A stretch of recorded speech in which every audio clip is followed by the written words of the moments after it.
On va commencer par un texte de la parole de Dieu, comme d'habitude.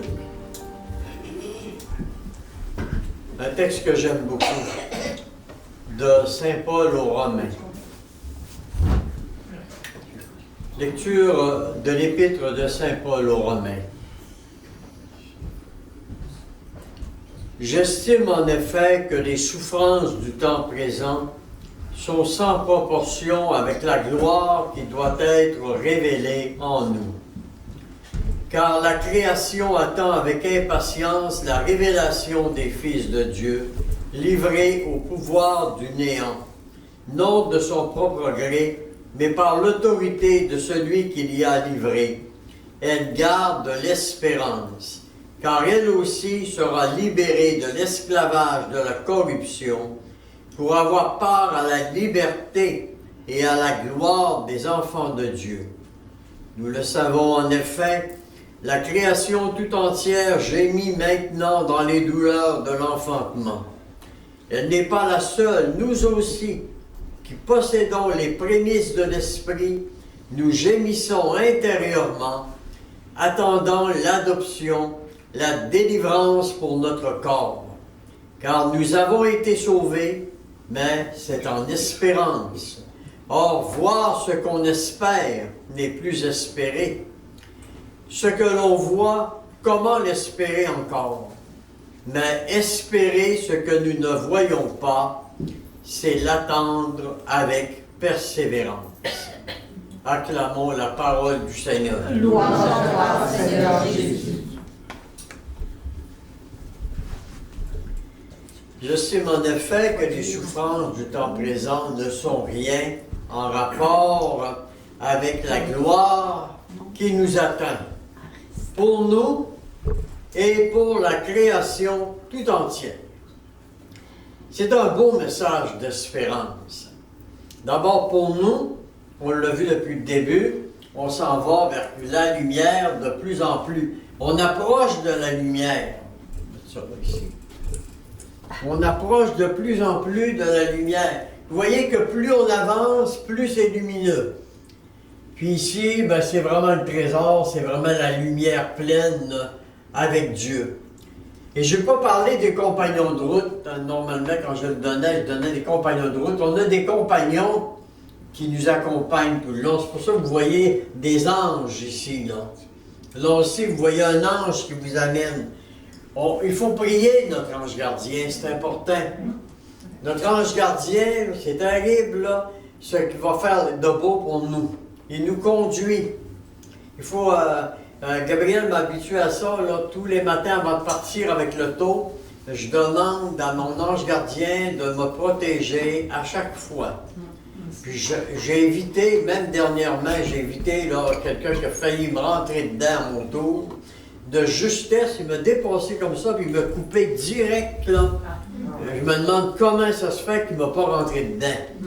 Mais j'ai dit, merci mon ange, je t'avais prié, tu m'as protégé.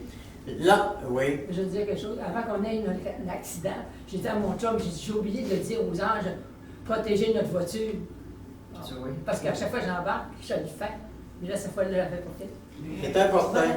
Protéger notre voiture, mais nous protéger aussi dans la montée spirituelle. C'est pour ça qu'il a mis les anges ici. Les anges sont là, leur but c'est de nous amener là. Donc ils nous parlent intérieurement. Dieu nous parle, mais nos anges, ils nous parlent aussi. Ça, c'est nos compagnons de route qui sont là avec nous. Puis ensuite, les saints, les saintes aussi, ils sont là, ils nous accompagnent. Il faut toujours avoir en tête l'Église triomphante. La grande Église qui est avec nous, c'est l'Église du purgatoire, l'Église du ciel, l'Église militante, qu'on disait avant, etc. Et c'est notre Église ici, imparfaite, etc., mais qui est là. Alors, on va commencer sur une prière de Saint Jean de la Croix. Alors, on arrive à la nuit de ce qu'on appelle la nuit de l'Esprit. Alors, je fais juste vous la lire parce que c'est une prière très belle de Saint Jean de la Croix. Ô âme, prends-la pour toi, cette prière-là. Âme, c'est toi, là. OK? Ô âme, la plus belle d'entre toutes les créatures, c'est toi. toi qui désires tant connaître le lieu où se trouve ton bien-aimé pour l'y chercher et t'unir à lui, voilà qu'on te dit que tu es toi-même la demeure où il habite et la retraite et le lieu secret où il est caché. C'est un sujet de grand contentement et de grande joie pour toi de voir que celui qui est ton bien et ton espérance est si près de toi, qu'il est en toi, ou pour mieux dire que tu ne peux pas exister sans lui. Que peux-tu vouloir de plus, ô âme? Et mets encore ton nom. Et que cherches-tu de plus en dehors de toi? Alors qu'en dedans de toi, tu as tes richesses, tes délices, ta satisfaction, ton rassasiement et ton royaume, c'est-à-dire ton bien-aimé, que désire et recherche ton âme. Puisque tu le possèdes si proche, réjouis-toi et sois dans l'allégresse avec lui en ton recueillement intérieur. Désire-le, adore-le à l'intérieur de toi et ne va pas le chercher hors de toi, car tu te distrairais et tu te fatiguerais et tu ne le trouverais ni n'en jouirais plus sûrement, ni plus rapidement, ni plus intimement qu'en toi-même. Il y a seulement une difficulté, c'est que bien qu'il soit en toi, il est caché. Mais c'est une grande chose que de connaître le lieu où il est caché pour le chercher avec certitude. C'est beau, hein? Une belle prière de Saint Jean de la Croix qui nous aide bien à commencer aujourd'hui avec ça. Mon âme, ouvre-toi maintenant l'amour de Dieu, de mon Dieu d'amour. Nourris-toi, laisse-toi combler par Dieu en t'abandonnant à Dieu. Puis n'essaie pas de tout comprendre. Fais confiance, tu es aimé de Dieu. Je me répète là, mais arrête-toi de dire que personne t'aime, etc. Ça, c'est un péché grave. Là, c'est un péché grave. Ça, il faut que tu t'en accuses si tu t'aimes pas. Parce que c'est un affront à Dieu. À Dieu qui est amour pleinement, qui t'a donné la vie et qui t'aime d'un amour fou à l'intérieur de toi et qui veut vraiment que tu l'aimes puis que tu t'aimes parce que tu es une fille de Dieu, tu es un fils de Dieu. C'est quelque chose. C'est dans ce sens-là qu'on dit on est des dieux. Dans la Bible, c'est écrit ça, on est des dieux. Pourquoi? Parce que Dieu est en dedans. Comme je disais hier soir, la place qui est vide à l'intérieur de nous, c'est la place de Dieu. C'est comme une batterie. Il va être un robot, puis il n'y a pas de batterie, il ne marchera pas, il va rester comme ça. Bien, les gens actuellement qui mettent la spiritualité de côté ne bougent plus. Découragés pour le reste de sa vie. Alors, la 6e étape, qui est la nuit de l'esprit, elle commence par le début de la 6e étape, c'est la nuit de l'esprit. On est rendu ici, là. C'est la nuit de l'esprit, et dans le milieu, c'est les fiançailles spirituelles. Mais la nuit de l'esprit, ça peut être très long. Et c'est ce qu'il y a de plus difficile pour une âme à vivre. Sainte Thérèse le compare aux souffrances du purgatoire. L'essentiel de cette étape, c'est la violence des désirs. Le Seigneur creuse le désir pour augmenter l'amour par des souffrances purificatrices.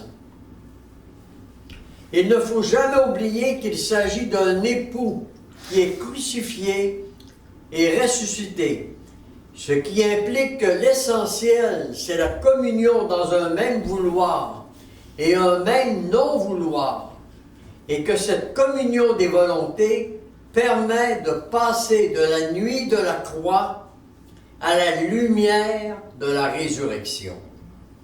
La nuit de la croix à la lumière de la résurrection.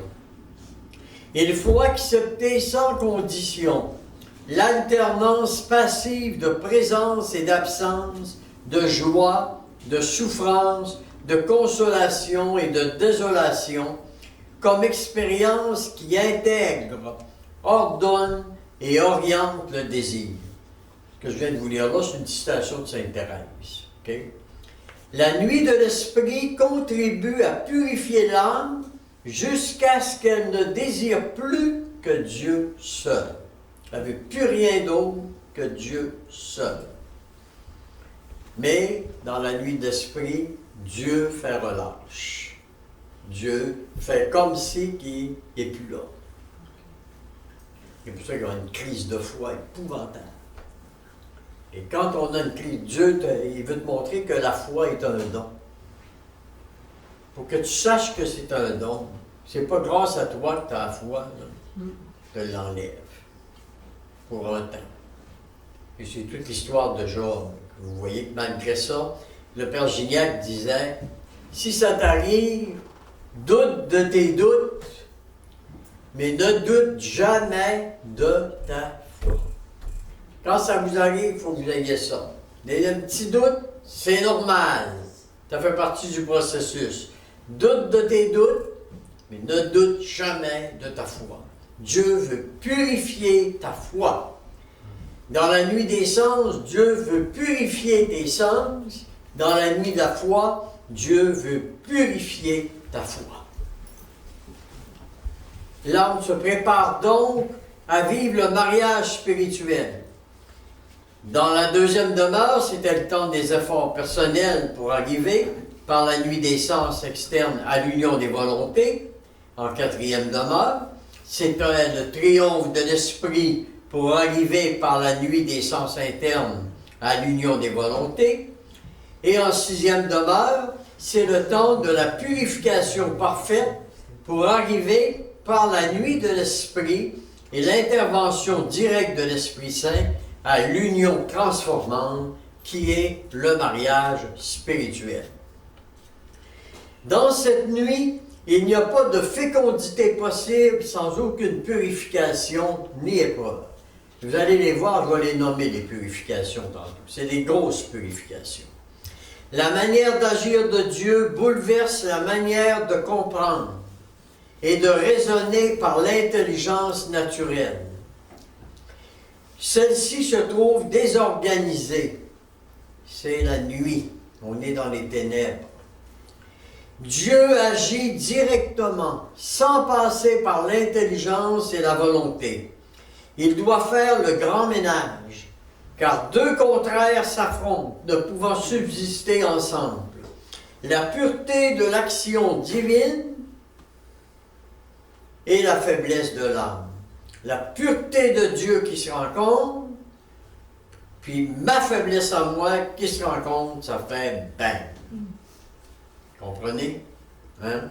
Les deux qui se rencontrent. Plus l'âme s'approche de Dieu, plus elle comprend son indignité, car elle découvre toujours davantage son humanité pécheresse. L'âme n'y peut rien, c'est le combat. C'est Gethsémani. C'est le Gethsémani. La lutte intérieure contre son péché et la sainteté de Dieu. Je voudrais corriger telle ou telle tendance et je n'y arrive pas. Dieu a laissé vivre de grands saints et saintes avec des défauts. Il y en a qui étaient colériques, puis qui ont été colériques jusqu'à la fin de leur jour, même dans la sainteté. Et ça pour conserver l'humilité. Parce que l'orgueil, ça vient vite. Dieu te le montre. Qui faisait souffrir l'entourage jusqu'à la fin de leur vie. L'humilité s'apprend par l'humiliation. Pas vrai? Moi, ça me rappelle une expérience que j'ai vécue encore là à l'école. Normalement, je n'ai jamais le temps de préparer mes affaires, même à l'école. Je n'avais pas le temps de préparer mes affaires. Alors, c'était bon. L'Esprit Saint passait. Mais à un moment donné, il y a eu la grève des enseignants. J'étais animateur à La Fontaine. Il y a eu la grève des enseignants. Oh, j'avais bien, il fallait que je sois là, c'était pas ma grève. Alors, j'étais assis au bureau, puis je travaillais, là, j'ai dit, je vais préparer comme il faut, là. ma rencontre avec les jeunes. Là, je t'avais tout bien préparé ça, c'était clair.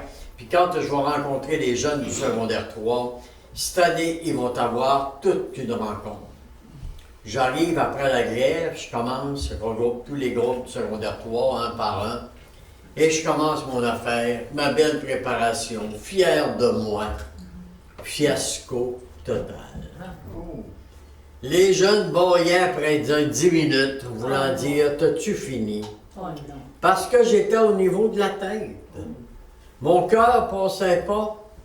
C'était trop cérébral. Je n'étais pas capable d'atteindre les jeunes. C'était le plus grand geste d'humilité que je n'oublierai jamais de ma vie. Comprenez? Il fallait que je vive ça à un moment donné pour dire « Hey, c'est un don que je te donne, mon gars. C'est grâce à moi. C'est pas grâce à toi que tu parles comme ça. Je serais juste grâce à toi, ça ferait pitié. Mais c'est moi qui viens par toi. C'est tout différent. » Puis il me l'a montré de façon très claire. À Gethsémani, Jésus lui-même, comme homme, ne comprend plus rien, lui non plus. Même à ses meilleurs amis, il dit « Mon âme est triste à n'en mourir. Ainsi, vous n'avez pas eu la force de veiller 1 heure avec moi? Veillez et priez pour ne pas entrer en tentation. L'esprit est ardent, mais la chair est faible. » Matthieu 26, 38, 41. Jésus vivait dans la nuit de l'esprit. Comme homme, il ne comprend plus l'agir du Père envers lui. Gethsémani, Jésus était rendu dans la nuit de l'esprit, en tant qu'homme. En tant que Dieu, c'est différent. Il est homme et Dieu. Après ça, là, il a été vite à la lumière, puis c'est la résurrection. Il a passé tout le reste, là. Vous comprenez? Il n'a pas eu besoin des fiançailles et toutes ces choses-là. Là. Mais il fallait qu'il vive ce que l'homme, l'être humain, vit. Gethsémani, là, ça a été dans le jardin de Gethsémani, ça a été la nuit de l'esprit. Qui n'a pas duré aussi longtemps que pour nous, ça peut durer. Nous autres, c'est des années. Lui, ça a été un instant pour nous montrer, voici ce qu'on est appelé à vivre à un moment donné. Il s'est senti abandonné par son Père. Nous autres, on se sent abandonné dans la nuit de l'esprit par Dieu. On se sent vraiment abandonné.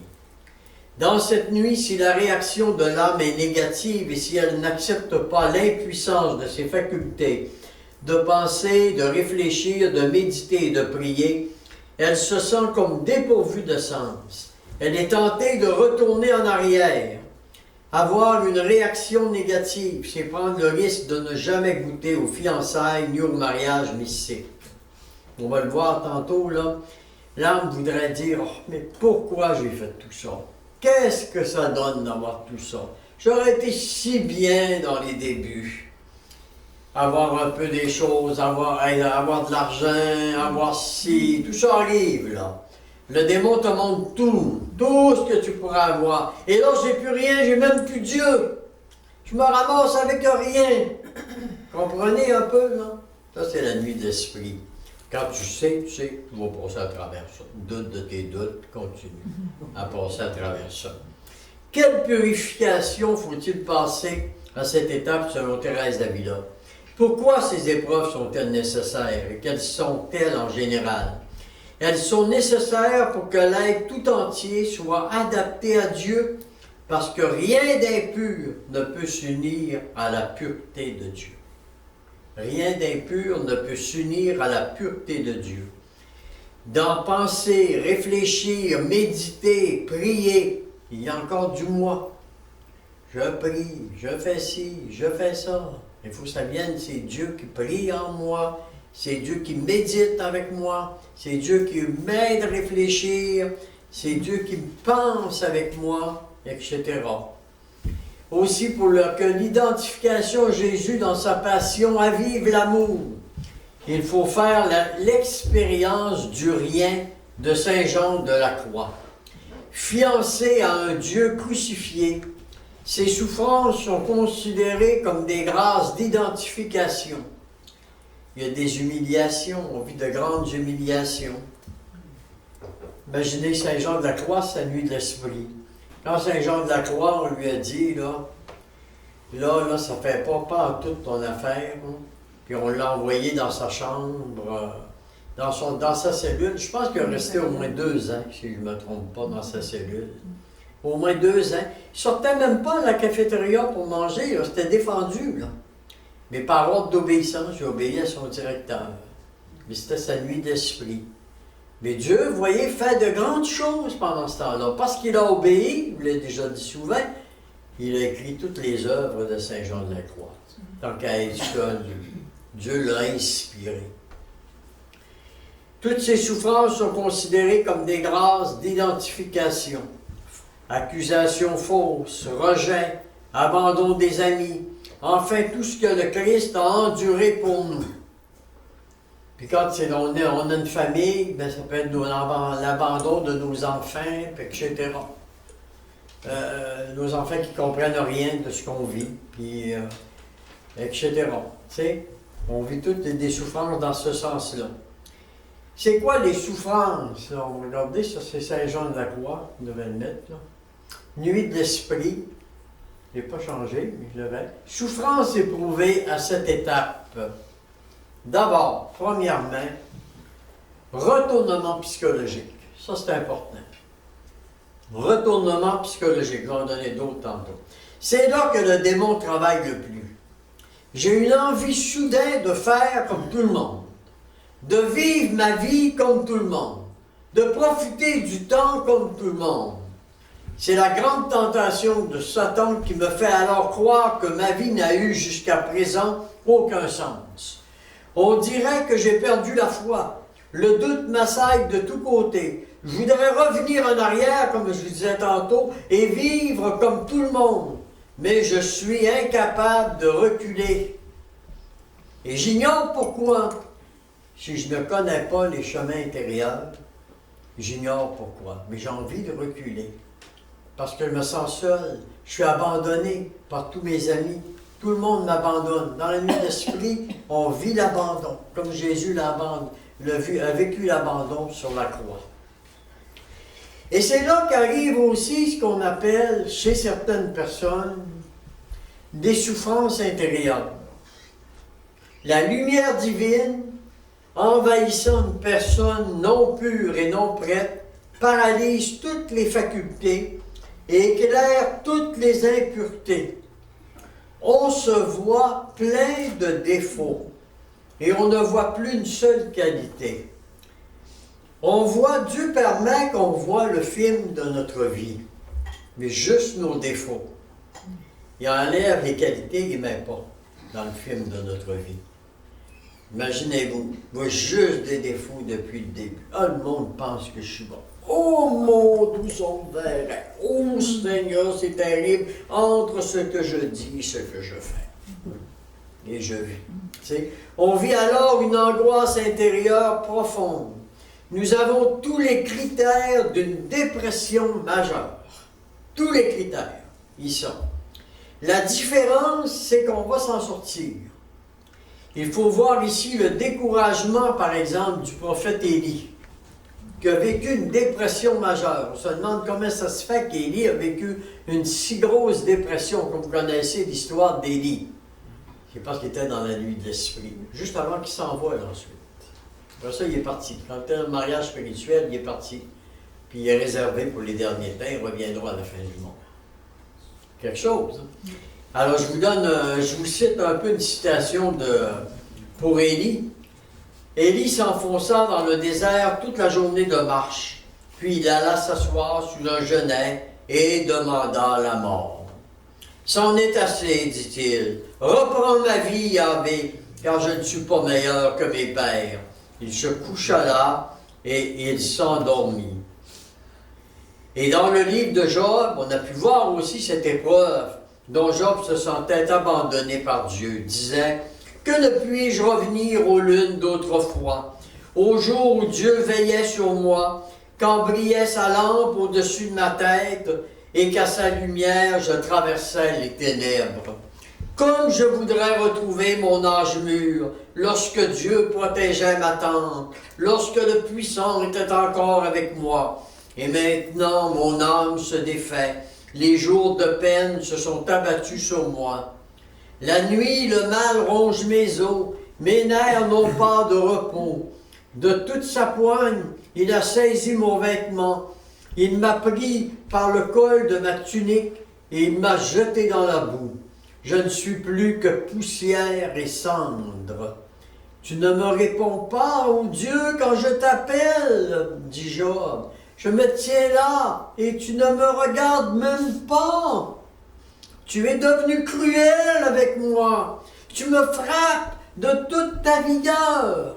C'est Job, chapitre 29 et suivant, et chapitre 30. Vous voyez, ça nous montre c'est quoi. Il était dans la nuit de l'esprit. Mais parce que Job a passé à travers, il a douté, doute de tes doutes, mais ne doute jamais de ta foi. Il a passé à travers tout ce qu'il avait perdu, il a tout retrouvé au centuple. Hein, la parabole du jeune homme riche qu'on a lu ce matin. Hein? Si tu acceptes de traverser le pont, si tu acceptes d'aller plus loin avec Dieu, ben, tu vas retrouver tout ce que tu as perdu au centuple. Tu vas être récompensé au centuple. Et on vit ensuite, après les souffrances intérieures, un sentiment d'opposition avec Dieu. On se pensait bien amis avec Dieu, mais maintenant on se sent très loin, tant je vois mes péchés. Oh, si les autres me voyaient. Oh Seigneur, tu dois être terrifié quand tu me regardes. Ça n'a pas de bon sens, Seigneur. Comprenez? Et ça, on le vit profondément. Dieu permet que tu le vives profondément. Sentiment d'opposition avec Dieu. Écrasement sous la force divine. L'angoisse intérieure n'arrête pas. J'ai des problèmes de sommeil, plus capable de dormir. Mes angoisses deviennent de plus en plus profondes. J'ai perdu le goût de vivre. Je désire la mort le plus rapidement possible. J'espère que ça ne vous décourage pas. Bon. Hein? Mais vous savez, c'est la nuit de l'esprit. C'est différent un peu d'une personne à l'autre selon leur capacité de comprendre. Mais en gros, ce sont les grandes étapes de la nuit de l'esprit. Je désire la mort le plus rapidement possible. Si ça arrive, des choses comme ça, vous savez. Bon, c'est ça. Passez plus de travers. Désirez moins la mort, parce que vous savez que vous êtes dans le bon, j'avance. J'avance, je m'en vais vers quoi? Je m'en vais vers les fiançailles, Seigneur. Oh là là! Et il y a deux choses dans la nuit aussi, là. Il y a le côté négatif, puis il y a le côté positif. On va regarder tantôt le côté positif. Le côté négatif, ça veut dire que tu ne fais plus rien. Tu es laissé là de côté, c'est comme si tu ne fais plus d'apostolat, tu es centré sur toi-même, etc. Le côté positif, c'est que tu te mets à faire de l'apostolat, malgré tout ça. C'est là qu'arrivent de grands dons, de grands charismes en même temps. Tu es plongé entre les deux constamment. Puis on va y arriver tantôt. Combat du divin contre l'esprit qui n'est pas prêt à accueillir le divin. La personne se sent damnée. Elle est certaine qu'elle ira en enfer. Elle se croit abandonnée de tous. Souvent, de fait, elle vivra l'abandon complet. Il arrive même très souvent que le directeur spirituel ne désire plus les accompagner, car il ne comprend pas ce qui se passe chez cette personne, si le conseiller ne connaît pas les voies profondes. Un exemple concret, je l'ai déjà compté, mais pas en fin de semaine. Je donnais une retraite, je donnais cette retraite-là, mais au lac Bouchette. Je l'ai donné 2 fois au lac Bouchette, pour la préparation des Dominicains, des jeunes Dominicains, puis je l'ai donné au monde en général au lac Bouchette. Et puis à un moment donné, quand je l'ai donné pour la formation des Dominicains, le responsable des Dominicains qui était à Pointe-aux-Trembles, c'était l'équipe de Pointe-aux-Trembles qui était descendue au lac Bouchette pour avoir la retraite que je leur donnais. Et puis, quand j'ai commencé à expliquer la nuit de l'esprit, le responsable, le père responsable, ça est venu me voir après. Il dit, je ne sais pas comment vous remercier, M. Marcotte. J'ai dit, pourquoi? Il dit, je viens de comprendre quelque chose. Je suis actuellement une femme, là, en direction spirituelle. Tout ce que vous avez donné comme critère, elle vit ça. J'ai dit, je me disais, elle est folle, elle est malade. Puis je devais la rencontrer, j'ai donné rendez-vous pour la semaine prochaine, puis je devais lui dire d'aller voir son médecin, que son médecin lui donne une bonne référence pour un bon psychiatre. Vous voyez? Mais il dit, avec ce que vous venez de me donner, ben, j'ai hâte d'aller la voir. Puis dire, maintenant, moi, je parle plus, je vous écoute. Moi, je parle plus, je vous écoute. Parce que j'ai compris, avec tous ces critères-là, que j'ai une scène devant moi. J'ai une scène devant moi qui vit la nuit d'esprit et qui s'approche des fiançailles. Donc, elle va pouvoir me révéler en tant que directeur spirituel des choses extraordinaires. Parce qu'on s'en va avec les fiançailles, vers des visions, des paroles intérieures. Dieu se communique. Toutes les révélations privées que vous avez chez les saints et les saintes, ça a été donné quand ils étaient dans les fiançailles. C'est dans les fiançailles que c'est donné ça, ces personnes-là. C'est pour ça qu'en même temps, on prend au sérieux, tout en faisant attention, les révélations privées de ceux qui sont reconnus comme saints, saintes. Pas n'importe qui se réveille un matin, puis moi j'ai une révélation, puis ça me dit ceci, là, puis là, écrivez ceci, puis il va y avoir ceci. Il faut faire attention. Si le conseiller, cela m'est arrivé donc un jour, ça je disais, bon, c'est ça, je l'avais écrit ici. Pourtant, cette personne avait toujours été équilibrée, mais maintenant, dit-elle, je ne la comprenais plus, j'ai hâte même d'aller la rencontrer. Prochain item qu'on a aussi dans les souffrances, impression d'étouffement, manque d'air. La personne vit tellement des angoisses terribles. Et là-dessus, c'est pas Dieu qui provoque ça, c'est le malin. C'est la dernière tentation du malin pour venir détruire la personne. Parce qu'au fiançailles, là, si vous remarquez, le papillon, il est là, là. La nuit est ici, là. OK? Là, le papillon, il s'approche. Le serpent essaie de manger le papillon, mais il sait très bien qu'il ne pourra pas rentrer, là. Il ne peut plus rentrer là, là. Fait que dès que la nuit de l'esprit est passée, c'est fini pour le démon. C'est fini. Sauf comme un cas comme Marthe Robin, qui était vraiment dans, comme j'ai compté ce matin, là c'est elle qui l'a demandé pour sauver l'humanité, c'est différent. Elle a pris un contrat avec. Je suis rendu. Une question d'étouffement. C'est où ça? C'est là, ok. Ensuite, le prochain item, souvenir d'une prospérité passée. Ça revient à ce que j'ai dit tantôt. Le personnage de Job, c'était plus haut, le dit, ah, j'étais si bien, Job avait toutes les affaires, il y avait des fermes, il y avait tout ce qu'il fallait, puis à un moment donné, il a tout perdu. Dieu m'a abandonné. On a parlé tantôt d'une chose. Et vous avez surtout le déchaînement des démons. Le démon se manifeste, c'est là qu'il faut faire attention, en donnant des fausses paroles qui ne s'accomplissent jamais, des fausses prophéties, des fausses visions avant les véritables visions données par Dieu. Vous voyez un peu? C'est là que ça arrive, là. C'est ça qu'il faut se méfier de tout. Même des grands saints qui ont dit telle chose, y étaient-tu dans leur nuit d'esprit quand ils l'ont eu? Ou s'ils étaient dans les fiançailles? C'est pour ça que l'Église a dit prudence, la vertu. Prudence. Regardons. Y a-t-il des petites erreurs théologiques là-dedans? C'est-tu juste sur les catastrophes et les affaires à venir? Ça peut être vrai, mais pas nécessairement. Le démon peut s'insérer, puis s'insère drôlement là-dedans. Hein? À force de dire ça va arriver, ça va arriver, ça va arriver, puis t'arrives, puis ça arrive jamais. Ben là, le monde qui avait la foi, souvent, le but c'est ça arrivera jamais, donc perds la foi. Tu sais, au lieu d'aider, tu perds la foi. Le père Finet, le directeur spirituel de Marthe, a vu Marthe suspendue dans les airs dans sa chambre, en train de se faire frapper par une force invisible, alors que Marthe était complètement paralysée dans son lit. Le démon la saisissait et lui frappait la tête au plancher pour pouvoir la tuer. Mais Dieu permit qu'il la frappe toujours au même endroit, comme je l'ai dit ce matin. À la demande de l'évêque, le père Finet plaça un oreiller à l'endroit même où la tête de Marthe était frappée, puis c'était toujours au même endroit. On peut la voir encore aujourd'hui quand on visite la chambre où habite Marthe avant sa mort.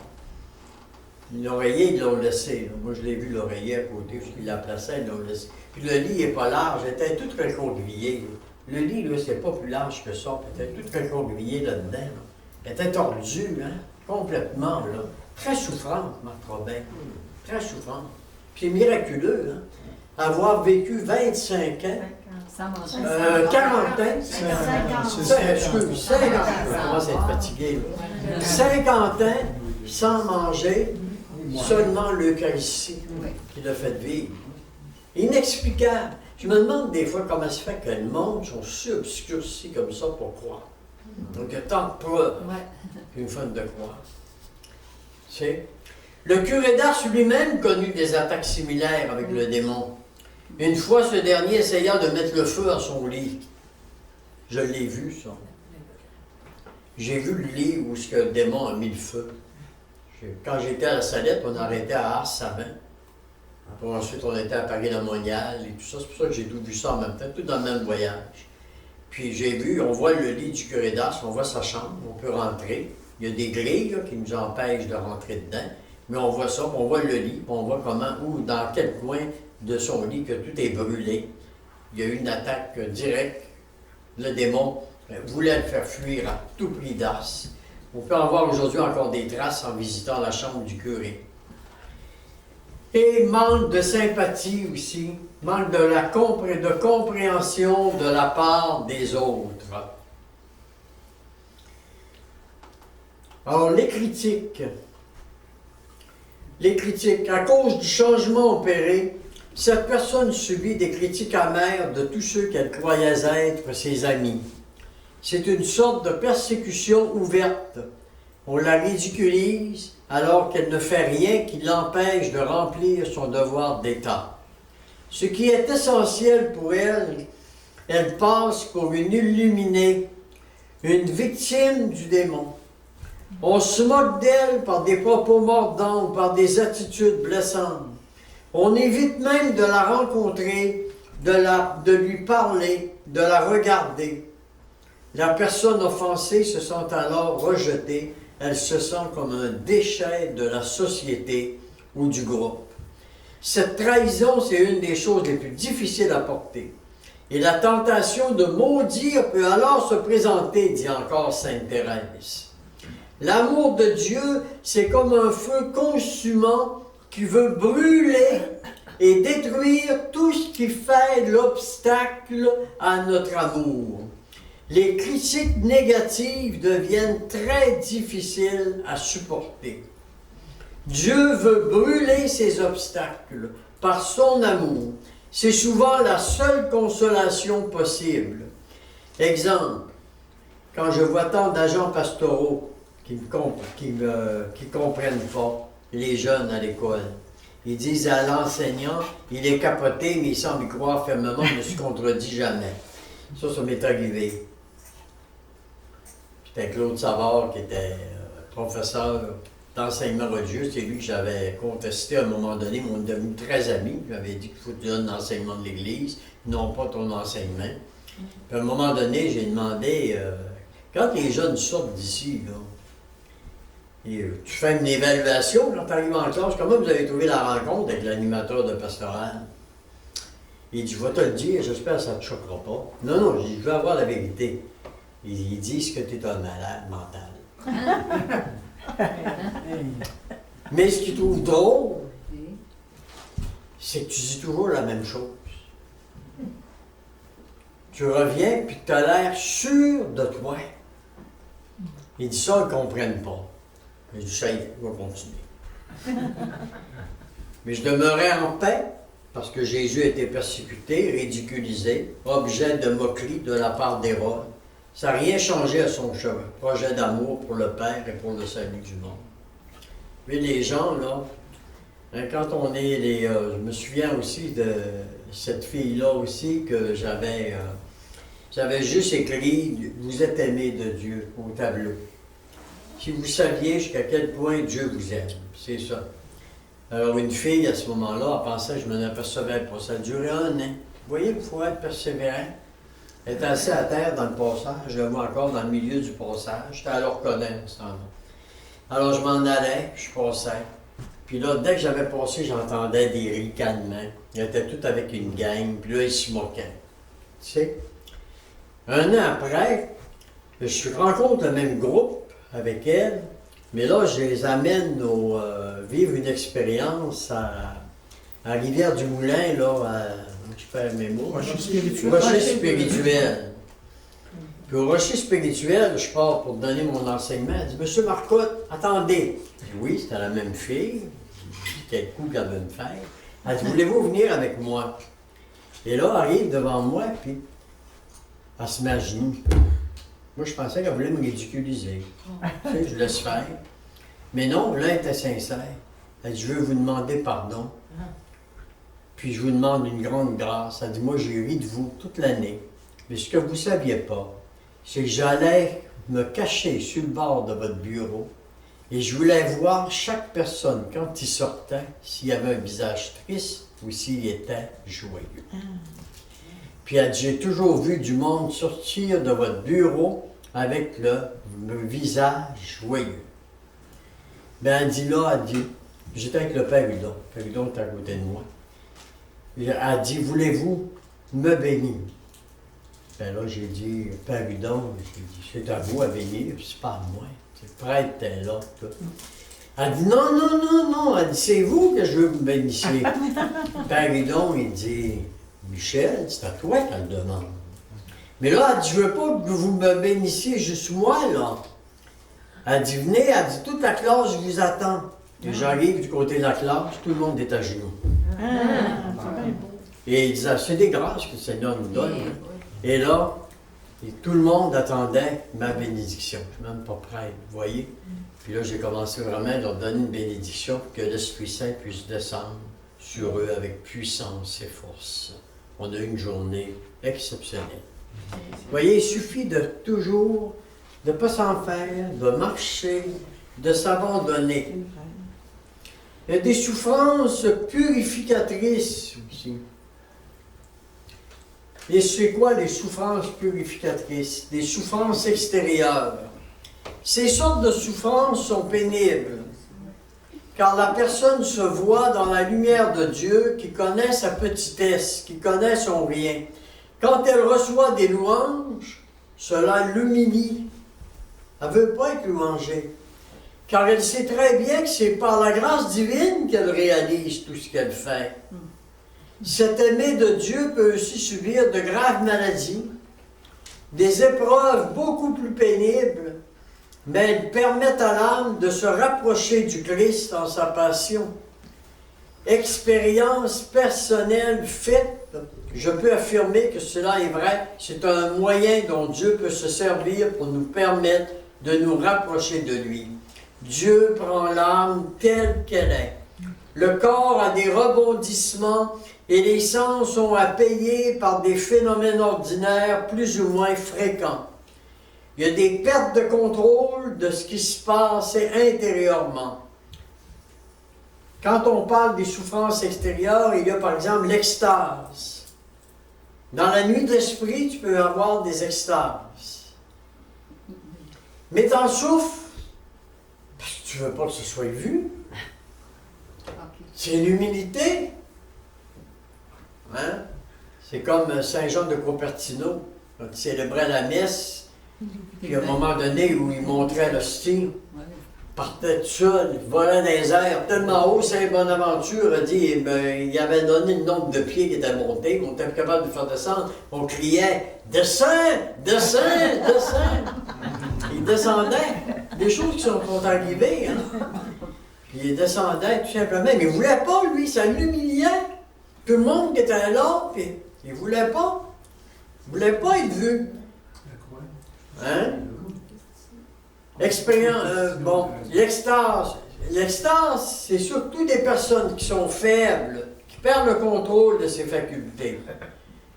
Il n'y a pas tout le monde qui tombe en extase. Quelqu'un qui est moins faible, il ne tombera pas en extase. C'est une faiblesse du corps. L'extase. C'est une faiblesse du corps.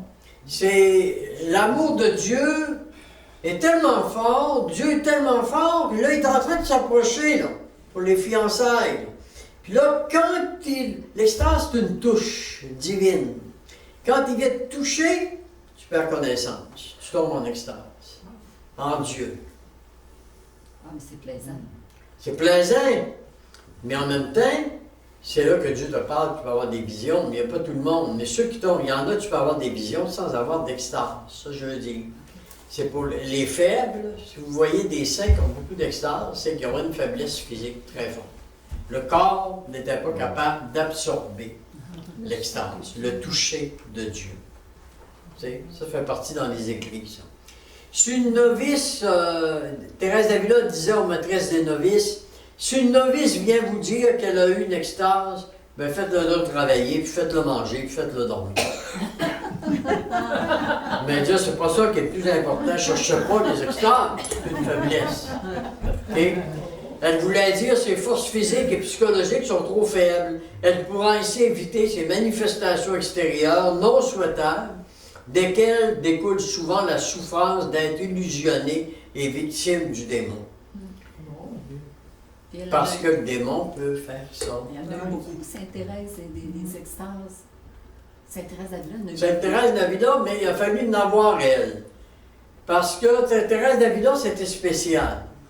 Thérèse d'Avila était spéciale parce qu'il fallait qu'elle écrive c'est quoi une extase. Alors il l'a mis en extase. Et on dit de Sainte-Thérèse d'Avila qu'elle a écrit tout le chapitre sur l'extase quand elle était en extase. C'est pas elle, elle était disparue, puis sa main écrivait, on appelle ça de l'écriture automatique. Est-ce que c'est la même chose que le repos de l'esprit, l'extase? Non. Non, c'est complètement différent. Non, complètement différent. Non, donc il faut... L'extase, c'est vraiment une saisie de Dieu. L'union à Dieu est efficace dans une personne bien équilibrée physiquement et psychologiquement. Elle n'a pas nécessairement besoin d'avoir des manifestations extérieures. Lorsqu'elle est rendue à cette étape, Dieu agit sur une âme selon son bon plaisir. De toutes ces souffrances subies, il reste à se demander, Dieu permet-il ces souffrances extérieures pour me purifier davantage? Ou mon mauvais caractère, peut-être même mon esprit de domination et d'orgueil, sont-ils responsables des souffrances que j'endure? Il est bon de se poser les vraies questions pour éviter les illusions. Souffrance extérieure, les extases. Souffrance intérieure. On pourrait parler aussi, mais je ne sais pas si j'en parle plus loin. Souffrance extérieure, on va en parler plus loin, c'est les stigmates aussi. Ouais. Personne qui est stigmatisée, ça ne fait pas partie parce qu'elle est fiancée, elle est dans sa nuit d'esprit. Elle est stigmatisée, elle souffre énormément, mais ça fait partie des souffrances extérieures. Elle ne les veut pas. Elle veut les cacher le plus possible, pas que les gens le voient. Puis si elle veut les montrer à tout le monde, ben c'est un signe que c'était l'œuvre du manin. Vous comprenez? Ça veut les montrer. Regardez-moi. Je suis stigmatisé. Mais il existe des stigmates intérieurs, beaucoup plus nombreuses que les stigmates extérieurs. Et les stigmates, ils ont la même souffrance que Jésus sur la croix, mais personne ne va le voir, personne ne va le savoir. Ils vont se garder dans l'humilité la plus profonde. Quelque chose, hein? C'est pas sûr que ça paraît le plus. OK? Alors, souffrance intérieure, les sécheresses et les tentations. Pour la purification intime de l'âme, une lumière éblouissante paralyse les facultés, l'intelligence et la volonté. L'âme réalise sa pauvreté spirituelle et ses imperfections. Les difficultés dans les temps de sécheresse viennent de ce qu'elle n'aime pas Dieu comme il devrait l'être, ou même comme elle voudrait l'aimer. Sécheresse. Elle se sent écrasée par la force divine et est tentée de vouloir s'en aller et rester en même temps. C'est la tentation. Une angoisse terrible la surprend. Elle a peur de se damner par le souvenir de ses péchés.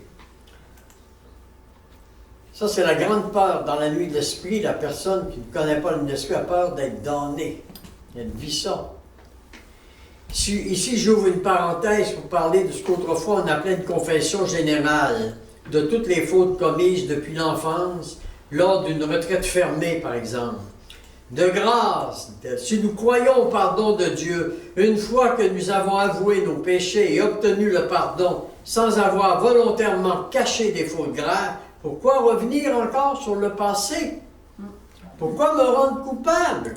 Est-ce que je crois à la miséricorde? Ou si je ne crois pas, je crois à la miséricorde, c'est fini ça. C'est mon passé ça. C'est effacé ça. Dieu l'a enlevé de sa mémoire. D'où la grâce extraordinaire du sacrement du pardon. Difficultés rencontrées dans les peines intérieures. Souvent cela débute par l'incompréhension des gens de notre entourage ou même d'un confesseur ignorant de ces phénomènes mystiques. On en parle un peu. L'âme doute d'elle-même, elle se croit victime du démon ou attribue à ses fautes passées l'aridité épouvantable qu'elle vit dans son amour pour Dieu. Elle croit ne l'avoir jamais aimé vraiment. Cela devient une très grande souffrance, presque insupportable. C'est plaisant, c'est intéressant. C'est très intéressant. La conduite du fiancé à son égard. Le fiancé prend des moyens tellement délicats. Le fiancé, c'est Jésus, hein, c'est Dieu. Surtout Jésus. Prend des moyens tellement délicats pour se faire désirer que l'âme elle-même ne le comprend pas. Il faut les vivre pour les comprendre. Dieu réveille l'âme alors qu'elle ne pensait pas à lui. C'est comme un éclair qui passe. L'âme comprend que Dieu l'appelle, qu'il est là, mais qu'il ne veut pas se manifester ni lui permettre de jouir de sa présence. Mais elle réalise à un moment donné que Dieu est là, qu'il l'appelle. Mais en même temps, il goûte un bonheur indescriptible, plus pur que ce qu'elle a déjà ressenti dans l'oraison de quiétude de la 4e demeure. Ça dépasse ce bonheur-là qu'elle ressent, même dans la nuit de l'esprit. Il y a un côté négatif et un côté positif. Hein? Nuit passive, nuit active. Oh, je vous parle de la nuit active. Là. Ici, pas d'illusion possible. Le démon ne peut pénétrer à l'intérieur de l'âme et lui donner une telle paix. Le démon ne peut pas donner la paix à une personne. Ça, jamais. Mais Dieu, oui. L'âme expérimente que la paix ne peut venir que du Dieu de la 7e demeure. Elle brûle de le voir, de voir la Trinité. Je meurs, dit Thérèse d'Avila, je meurs de ne pas mourir. Je meurs de ne pas mourir. Il se peut aussi que des paroles intérieures ou extérieures portent à illusion. On en parlera demain, les paroles intérieures, les paroles extérieures, c'est l'infiançailles, ça. Okay? Car elles ne sont pas nécessairement de Dieu, je vous donnerai les critères demain, mais elles peuvent venir du malin ou de soi, notre imagination. Parfois même, on peut prendre pour des songes ce qui n'est qu'un rêve du subconscient qui se libère. Les songes sont des messages que Dieu donne pendant le sommeil. Mais dans un songe, quand c'est un songe, c'est tellement clair que même 30 ans après, tu vas t'en souvenir comme si c'était hier. Comme si c'était hier. Comment discerner? Si ces paroles ou ces songes viennent vraiment de Dieu, ils procurent le calme, la paix dans la tempête, le recueillement, la louange de Dieu, et ces paroles ne s'oublient pas. Vous en avez peut-être déjà entendu dans le repos même de l'esprit, il y en a qui ont des paroles comme ça.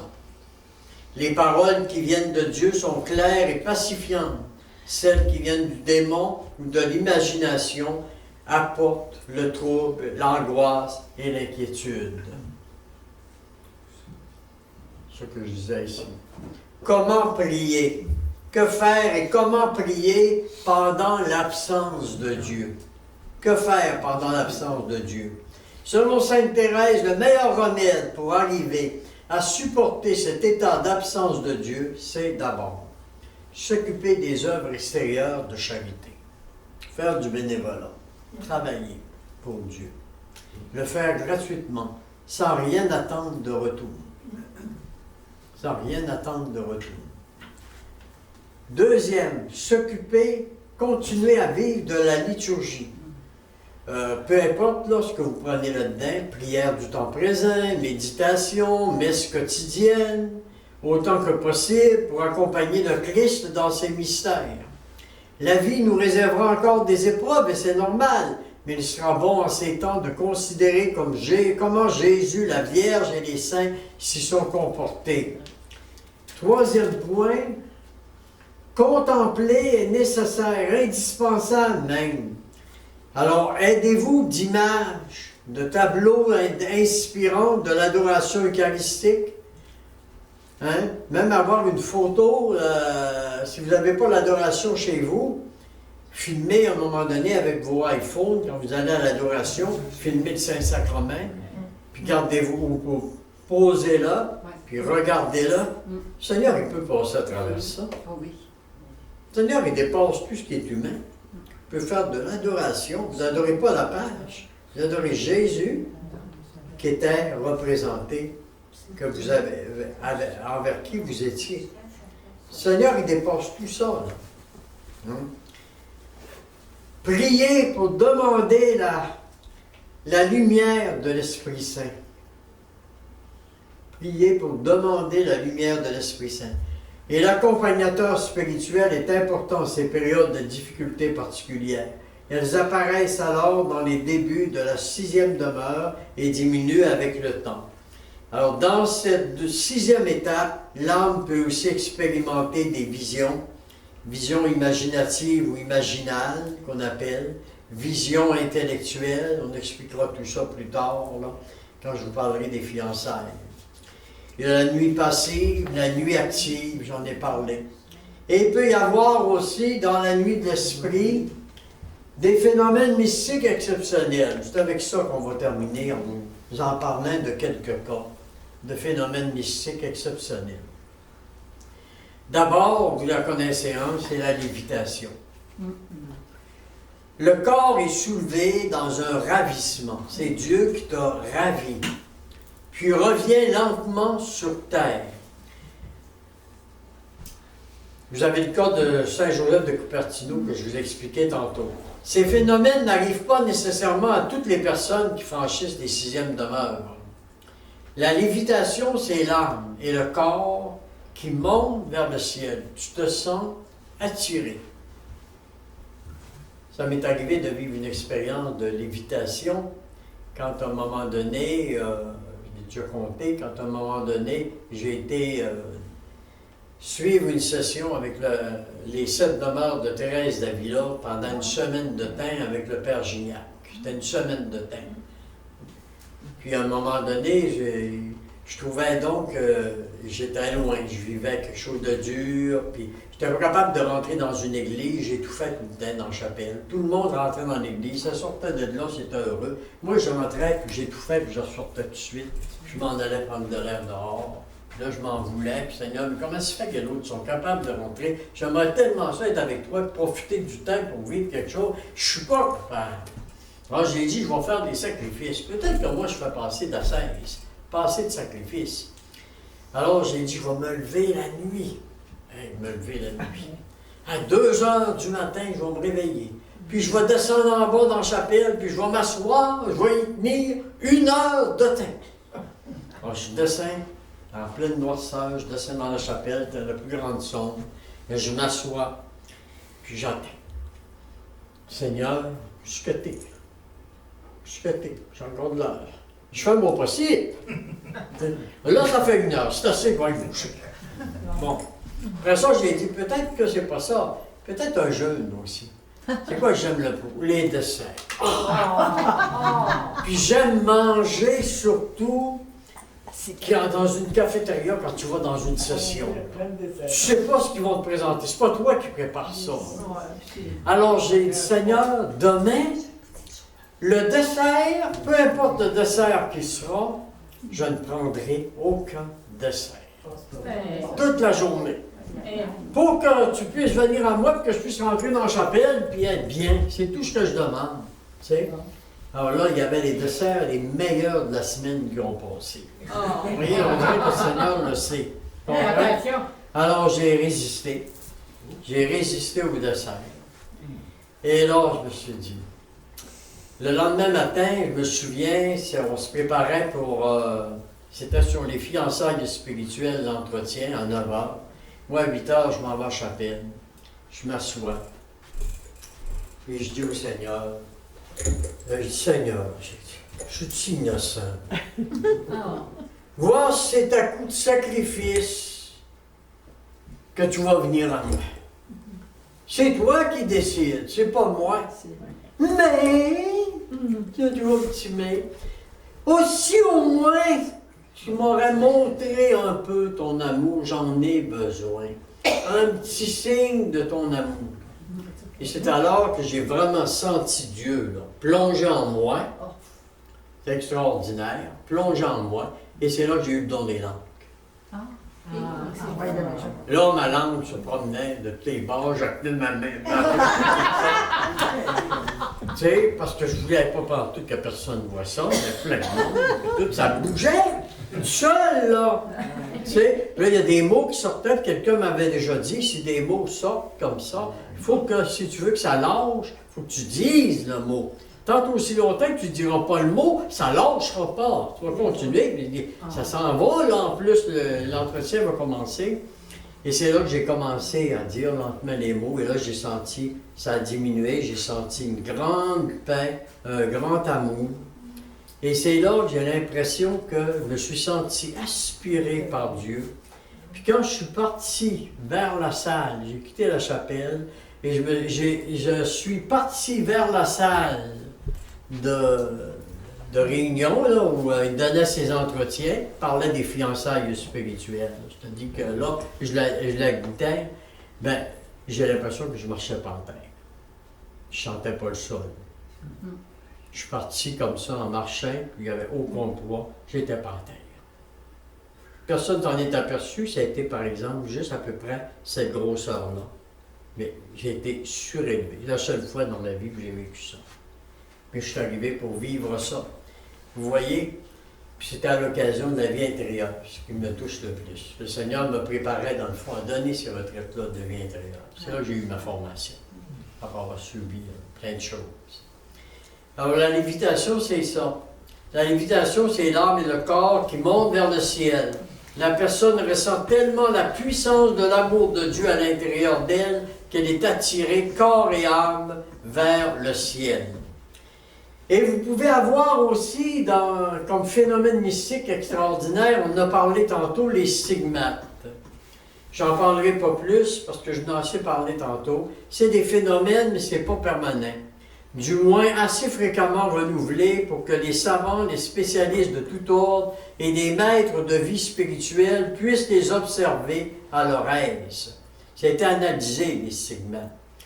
Les stigmates du Padre Pio étaient tellement profonds que c'était juste une membrane, là, ça a fait un trou, là, puis il pouvait lire à partir de sa main, à travers les stigmates. Il y avait vraiment un trou. C'était un trou. Il y avait juste une fine membrane sur le dessus, puis une fine membrane en dessous. Fait que quand tu voyais ça, à travers ton trou, tu lisais. Une chose que dernièrement, quand ils ont pris un test sur le sang qu'il y avait sur les mains, était le même groupe sanguin que sur le Saint-Suaire. Ouais. C'est le même groupe sanguin que celui aussi qui est dans je veux dire, le miracle qu'il y a là. L'Anciano? L'Anciano. L'Anciano, oui. Oui, le même groupe sanguin. Le même groupe sanguin, oui, à l'Anciano. Donc c'est le groupe sanguin du Christ. À l'Anciano, le miracle, tout ça, je me dis, pourquoi les mondes n'y croient pas? L'Anciano, là, on peut y aller. Vous allez dans le village de l'Anciano, vous allez le voir. Il est exposé dans l'ostensoir. Les gens ne peuvent pas y toucher. Puis vous voyez l'hostie, là, qui est en plein milieu de l'hostie, qui est transformé en un morceau de chair. C'est beau, hein? Puis ça a été analysé par les techniciens de la NASA dans les années 70, avec une analyse complète, là, puis on donne toutes les propriétés, comme exactement comme tu dis. Puis c'est le myocarde, hein? C'est l'enveloppe. Myocarde, l'enveloppe du cœur, puis ça reste aussi frais que si on avait prélevé le jour même. Ah, Oui, Pareil. oui, c'est un miracle permanent. C'en est un des miracles. Il y en Et a en beaucoup. plus, le sang, ils sont en 5 morceaux. 5 caillots, dont le Pèse. même poids. Pèse Pour un la même caillot, chose. le même caillot. poids que les 5 C'est ça. Exactement. Le même caillou, le même poids. ensemble. Ça se peut pas. Moi, j'ai fait venir. Si tu as 4 cailloux, mettons, il y en a 5 cailloux, ça fait, normalement, si tu les mets ensemble, c'est 5 fois le poids. Ouais. Mais là, ça pèse le même poids qu'un caillou. Quelqu'un a ça. Puis ensuite, ils ont fait des expériences, comme tu dis, au Saint-Suaire. Ouais. Le sang qu'ils ont trouvé sur le suaire, même sang que le C'est ciel. extraordinaire. Des preuves, c'est des preuves. On dit qu'il n'y a pas de preuves. Voyons, allumons. Regarde. Oui. Et avec les enseignements et l'interview avec Jules Touchon, il dit qu'il y a à peu près 300 là, sur la Terre là, qui ont des signes. Stigmatisés au moins. Ah. Puis il y en a plus qu'on pense parce qu'il y en a masse qui sont cachés. Il y en a beaucoup. Il y en a beaucoup de stigmatisés. Là, je vais vous parler du cas de Thérèse Newman, parce qu'il faut que je finisse à 3 heures au moins, que vous ayez une demi-heure tranquille avant le chapelet, puis ensuite ce soit la messe. Thérèse Newman. Les stigmates sont des blessures apparentes sur le corps qui représentent un ou plusieurs traits de la passion. Les premiers en date et les plus célèbres sont celles dont fut favorisé saint François d'Assise 2 ans avant sa mort. Mais je vais vous montrer juste Thérèse Newman, c'est elle. Thérèse Newman, c'est un gros cas. C'est le premier cas que le père Hudon m'a parlé, moi. Quand je travaillais avec lui, là, il m'a parlé beaucoup du cas de Thérèse Newman. Il avait étudié ça. Il ne croyait pas trop aux demeures dans ce temps-là, mais il croyait à des phénomènes mystiques. Il m'a parlé de ça dans le bureau. Il connaîtrait le cas de Thérèse Newman. Thérèse Newman était née d'une famille de 9 enfants. Imagine le nombre d'enfants. Imagine tous les enfants avortés, là, s'ils seraient là aujourd'hui. Combien qui ont été choisis par Dieu pour être des grands mystiques et des grands saints? C'est vrai, hein? Puis qu'on a raté. On a raté. Hein? Seulement par l'avortement. Elle était d'une pauvre, c'était une pauvre paysanne en Bavière, pieuse, robuste et laborieuse, donc en 1898. Elle s'adonne aux travaux des champs et entre au service d'un paysan de son village. En 1918, à la suite d'un effort violent et d'un refroidissement, elle tombe malade. Les accidents se succèdent. Elle fait des chutes, paralysies de divers membres, plaies diverses, cécité, qui semblent la conséquence de son état général. Le docteur qui la suit diagnostique hystérie grave par suite d'un accident très sérieux. Le 29 avril 1923, au jour de la béatification de Sainte Thérèse de l'Enfant Jésus, les dates, souvent, ça donne quelque chose. À noter que cette scène semble très importante dans la vie des stigmatisés. Elle recouvre subitement la vue en la fête de Sainte Thérèse de l'Enfant Jésus. Le 17 mai 1925, jour de sa canonisation, elle est favorisée d'une apparition lumineuse dans laquelle, jour de la canonisation de Sainte Thérèse, vous avez compris, elle est favorisée d'une apparition lumineuse dans laquelle une voix mystérieuse lui annonce qu'elle retrouvera l'usage de ses membres sans que cessent ses douleurs. OK? Au début du carême 1926, Thérèse Newman se sent très indisposée. Dans la nuit du jeudi au vendredi, du 4 et 5 mars, elle a une vision de notre Seigneur au mont des Oliviers avec ses apôtres. Elle éprouve dans la région du cœur une douleur violente et aiguë. Le sang commence à couler aux côtés. Des blessures apparaissent aux mains et aux pieds. Il y a aussi une effusion de sang des yeux pendant la nuit et le vendredi après-midi. Depuis lors, ses plaies saignent dans la nuit du jeudi au vendredi et le vendredi avant-midi, chaque semaine, sauf au temps liturgique de Noël et de Pâques. Pas pour rien, sauf au temps liturgique de Noël et de Pâques. C'était pas le temps de souffrir. Ouais, c'est des Tout faits. disparaissait. Depuis mars 1927, il y a aussi la plaie de la couronne divine qu'elle a eue. Comme Bob Dignan qui est venu ici, je l'ai vu, sa plaie de couronne d'épines. Des petits trous qui sont faits là, puis ça coulait, vous voyez le sang couler. J'ai vu ça ici, ça a été ici. C'est fait ici. Pas devant tout le monde.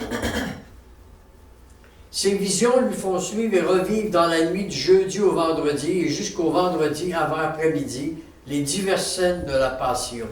Chaque vision dure de 10 à 15 minutes et est accompagné d'un état d'extase, sans qu'on puisse préciser si l'extase précède la vision ou est provoquée par elle. Thérèse est alors assise dans son lit. Elle a les bras étendus, les yeux ouverts, mais regardant comme dans des distances infinies, et elle fait de grands gestes mimiques. Son visage trahit une participation active de l'intelligence, de la volonté, de la sensibilité à ce qu'elle contemple en vision. Presque toutes les expressions mimiques sont en étroite relation avec le Christ et la foi. L'enthousiasme, la jubilation font resplendir ses traits lorsqu'elle reconnaît les sentiments correspondants dans le Christ ou dans d'autres personnes de la scène. On pouvait voir ce qu'elle était en train de vivre par l'expression de son corps, de ce qu'elle vivait. Les visions partielles de la Passion se succèdent au nombre d'une quarantaine. Plus ou moins selon les cas, ils sont accompagnés de l'activité plus ou moins intense des plaies stigmatiques. Ces visions sont suivies d'un état de recueillement ou d'absorption dans lequel Thérèse Newman retombe comme abandonnée par la force qui la soutenait. Elle, comme pendant ses visions, elle fait comme se soulever, puis là, puis là, elle retombait à terre. Les yeux se ferment. Elle entend, elle peut même parler. Elle est habituellement calme et tranquille, souvent immobile. Mais on s'aperçoit en lui parlant qu'elle est intérieurement prise et dominée par ce qu'elle vient de voir quand il s'agit d'un événement saisissant. Tu vois une vision, ça le saisit, tu voyais tout de suite qu'elle venait de vivre quelque chose de fort. Son émotion se traduit par la façon dont elle parle, ce qu'elle fait d'ailleurs volontiers et sans retenue. Elle jouit alors de lumière supérieure pour discerner les objets ou les personnes consacrées et les dispositions des cœurs. Elle était capable de lire les reliques comme bien d'autres, de voir telle relique, là, ça appartient à tel saint, tel saint. Elle avait ce charisme-là, Thérèse Newman. Elle connaît un autre état mystique que l'on appelait état de repos extatique. C'est le repos d'un sommeil dans lequel son âme est unie à Dieu par la plus haute contemplation et l'extase et repose en lui. Ce sommeil fortifie et restaure physiquement Thérèse d'une manière mystérieuse. Il intervient chaque fois que ses souffrances physiques, soit de la passion du vendredi, parce que souvent ça part du vendredi saint jusqu'au dimanche. Du vendredi ordinaire, tous les vendredis jusqu'au dimanche. Bob Digman, c'était comme ça. À partir du vendredi, c'est qu'il prenait le dimanche matin du correct. Il se manifeste presque chaque fois qu'elle reçoit l'Eucharistie. Cet état dure de 12 à 20 minutes, parfois même 1 heure. Et pendant ces moments de repos s'opère en elle une prompte et merveilleuse rénovation de ses forces épuisées. Le rapide et profond changement qui s'est accompli en elle est manifeste à tous les yeux. L'accomplissement sans défaillance de nombreuses prédictions a confirmé depuis plusieurs années la certitude des amis de Thérèse Newman qu'elle jouit au moins par intervalle dans l'état de repos statique des dons de prophétie, qu'elle pénètre les secrets des cœurs. Depuis Noël 1926, Thérèse ne prend plus aucune nourriture, ni solide, et ça a duré des années, comme le cas de Marthe Robin, qui a vécu un peu la même chose.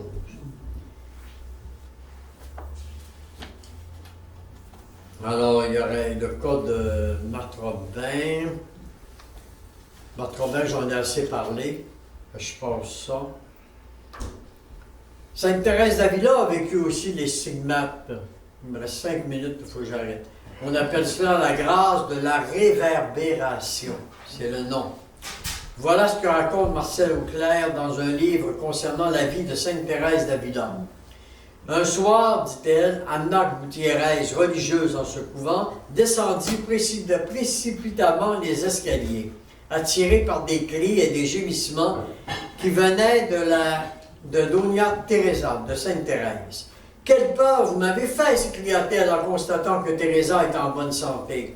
Mais son visage irradiait de la flamme qui l'illuminait dans l'extase. Elle reprit lentement conscience du monde extérieur.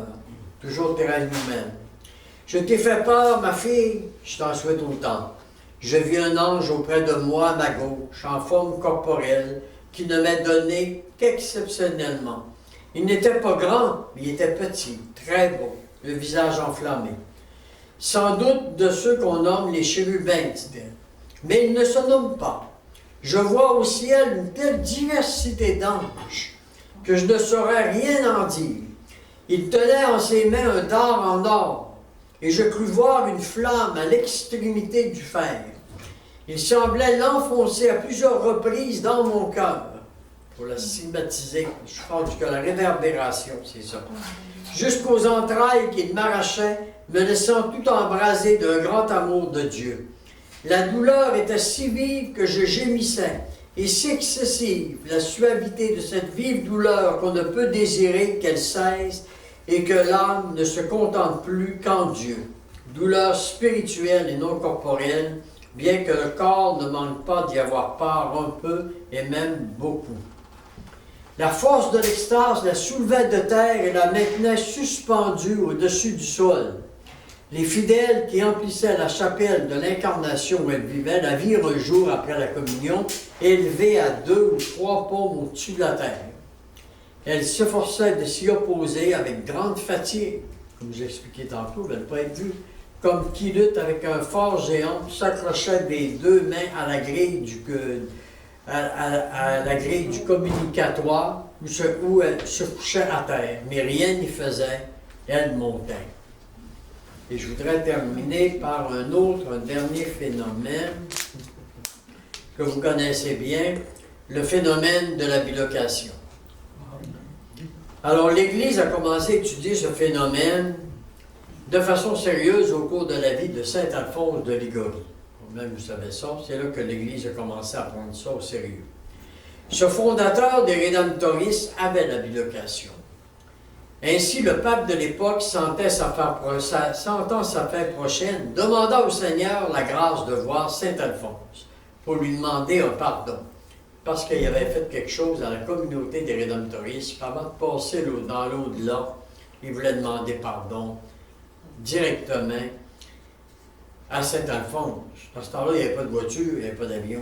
Il va faire venir Saint-Alphonse. Il priait Dieu pour qu'il puisse voir Saint-Alphonse. Les évêques, le pape rencontra Alphonse sur son lit de mort. Les évêques et les cardinaux présents ont vu entrer Alphonse dans la chambre du pape sans qu'aucun cardinal ne l'ait convoqué. Pendant ce temps, Alphonse était dans son monastère. Les moines, ne le voyant pas arriver pour le souper, montèrent à sa chambre. Ils virent Alphonse assis sur sa chaise, il ne bougeait plus. C'est l'ange qui est venu prendre la place d'Alphonse. Ça, la bilocation. Alphonse a été ramené puisque l'ange ne pouvait pas les confesser le pape. Vous comprenez? C'est ça la bilocation. La personne reste là où elle peut être à 2 endroits en même temps puis agir en même temps. Bob Digman l'avait, donc ici, de bilocation. On a compté bien les choses qu'il a vécu avec ça. Quand il y avait des catastrophes, des cataclysmes, par exemple, en Haïti ou tout ça, il y a beaucoup de monde qui faisait la bilocation, beaucoup de grands mystiques qui se rencontraient tous là.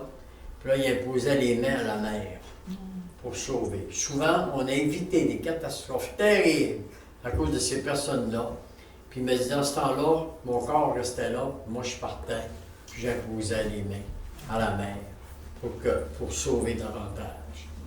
Dans les tremblements de terre, il me disait, j'ai travaillé dans les tremblements de terre, j'ai sauvé des vies en bilocation. J'ai sorti du monde qui est en dessous des ruines et tout ça. Il avait vécu tout ça. On est chanceux, il est venu ici plusieurs fois, puis il était là présent quand la Vierge a pleuré. Quelque chose. Pas un hasard. Pas un hasard, hein?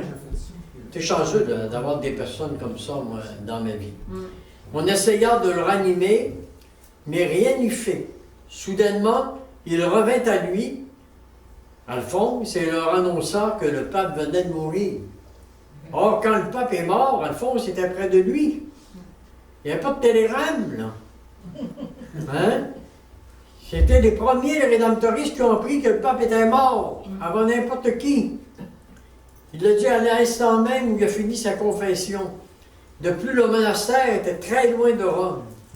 Un autre cas avec saint Alphonse qui est rapporté, Alphonse prêchait dans l'église et en même temps des personnes le rencontraient au confessionnal. Il prêchait puis confessait en même temps. L'explication que l'on peut donner face à ce phénomène accordé à quelques apôtres, c'est qu'un ange vient prendre la place de l'autre pendant que lui fait autre chose. Ah. Qui faisait la prédication? C'est un ange. Qui confessait? Alphonse. Vous comprenez? Padre Pio est un exemple contemporain assez frappant face à la bilocation et même la stigmatisation. On ne peut s'attarder sur Padre Pio car ce sont plusieurs volumes qu'il faudrait écrire et plusieurs choses à dire. Anne-Catherine Emmerich, Oui. Oui. ça c'est quelque chose. Anne-Catherine Emmerich là, a décrit dans les œuvres, je vais terminer avec ça, dans les œuvres d'Anne-Catherine Emmerich, a décrit en détail les maisons telles qu'elles étaient faites, avec la couleur des toits, tout en détail. Elle a vécu toute la vie de Jésus. Elle n'est jamais sortie, elle était couchée comme ça, comme Thérèse Newman, dans un lit. Elle n'est jamais sortie de son lit, elle était une grande malade, Anne-Catherine Emmerich. Mais elle a écrit des prophéties face à la fin des temps, elle a dit plein de choses. Mais elle raconte la vie de Jésus dans les moindres détails, parce qu'elle dit, j'étais avec lui, je l'ai accompagné en bilocation. L'ange la remplaçait là, et elle, à son tour, a été apportée là-bas, elle se rendait là-bas, tout simplement. Puis elle a vu toute la vie de Jésus, elle a tout écrit en détail, les moindres petits détails. C'est pour ça que celui qui a écrit le film La Passion du Christ, et qui prépare à écrire La Résurrection du Christ, ben, il a tout écrit ça, il a tout parlé de ça à partir des détails d'Anne-Catherine Emmerich. C'est bâti là-dessus. Ouais. Alors, on va arrêter sur ça, je pense.